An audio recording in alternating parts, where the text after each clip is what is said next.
而家好多人咧都想創業㗎，尤其係以一種輕資產嘅形式去創業。所謂嘅輕資產咧，即係話唔需要投入大量嘅前期資金去創業。你嘅核心資產咧，唔係辦公室，唔係機器，又或者係存貨，而係你個人嘅知識、技能同埋經驗，亦即係超級個體嘅創業模式。你嘅專業能力，例如係寫作啊、設計啊、編程啊、教學啊，甚至乎係講故事啊，都可以成為變現嘅輕資產。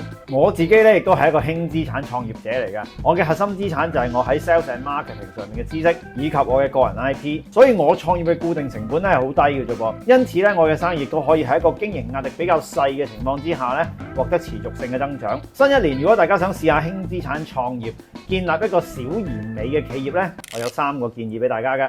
呢個 channel 會免費分享各種銷售技巧同思維，令銷售成為快樂嘅工作。如果你都想成為一個又開心又賺到錢嘅 sales 咧，可以參考我哋影片資訊欄中嘅課程嘅。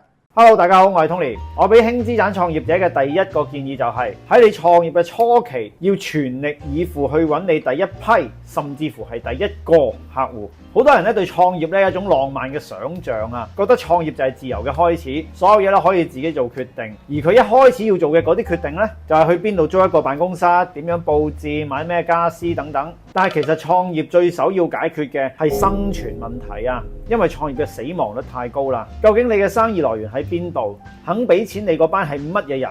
佢哋喺邊度？點樣可以令到佢哋肯俾錢你？呢啲先係重點啊！一盤生意可以乜都冇，但係唔可以冇收入。而由於你係輕資產創業者，好大機會你自己就係你唯一可以支配嘅資源，咁你就要主動承擔創造收入呢個責任啦。所以我係強烈建議每一個輕資產創業者都必須具備一定程度嘅 sales and marketing 知識，因為呢一個係你生存嘅基本要求。第二個建議，走高單價路線。相對於薄利多銷咧，我更加建議輕資產創業者提供高單價嘅產品或者服務，因為薄利多銷咧通常都會加重你嘅固定成本嘅，尤其係人力成本。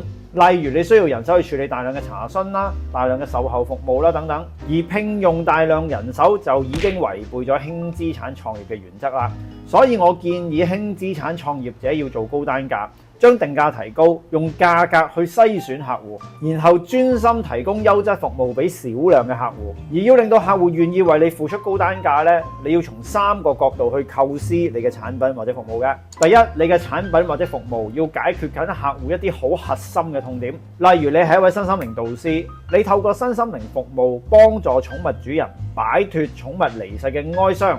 呢啲就係具體而核心嘅痛點，係可以令你收取到高單價嘅。第二，高度客製化，令到客戶擁有獨一無二嘅專屬體驗。例如你係一位營養指導，你可以幫客戶喺一啲重要嘅場合，例如公司嘅 annual dinner 啦、頒獎禮等等啦，設計一個個性化嘅形象，令到佢喺呢啲場合上面可以突出到自己。高度嘅客製化亦都代表住高單價。第三，一站式服務，客戶揾你一個就可以處理晒所有嘅事情，節省佢嘅時間同埋煩惱。用翻頭先形象指導嘅例子，佢除咗同你設計形象之外，仲可以幫你安排晒服裝啊、髮型啊、化妝、豪華房車接送等等，令到你乜都唔使煩。呢3者如果你得其一呢，已經可以收高單價㗎啦。而如果3者得其2，甚至乎全部擁有呢，你嘅單價就可以進一步提升啦。第3個建議，大量使用互聯網同埋 AI 科技。作為一個輕資產創業者，由於你掌握到嘅資源太少啦，所以一定要揾到一個好強嘅槓桿，令你可以用小資源換取大回報。而呢個時代最強嘅槓桿就係互聯網同埋 AI 啦。互聯網嘅傳播能力，我相信大家都好了解啦。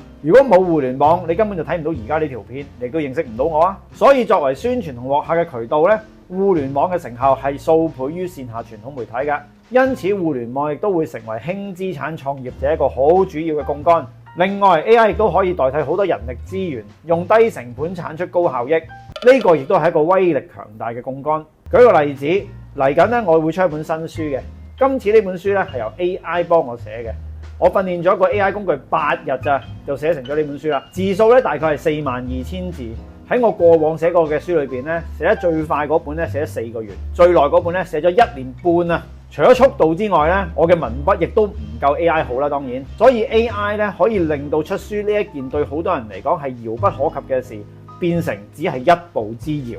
而家已經有大量嘅 AI 工具出現，可以做到嘅事情咧，亦都越來越多。輕資產創業者既然自己本身資源已經唔多嘅時候咧，就必須深度利用 AI 工具去槓桿自己嘅時間同埋能力啦。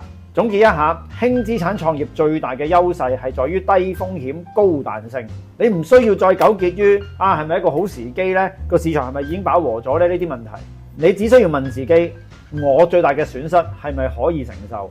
如果答案係肯定嘅，你就可以即刻行動，用行動去驗證你嘅想法，用行動去修正誤差。反正投入唔多，萬一錯咗都可以翻轉頭。新一年希望呢3個建議咧可以俾到你一啲啟發，勇敢地踏出你輕資產創業嘅第一步，建立一個屬於你嘅小而美企業。如果你認為呢集節目對你有幫助嘅話，就分享出去俾多啲人睇啦。我哋下次再見，拜拜。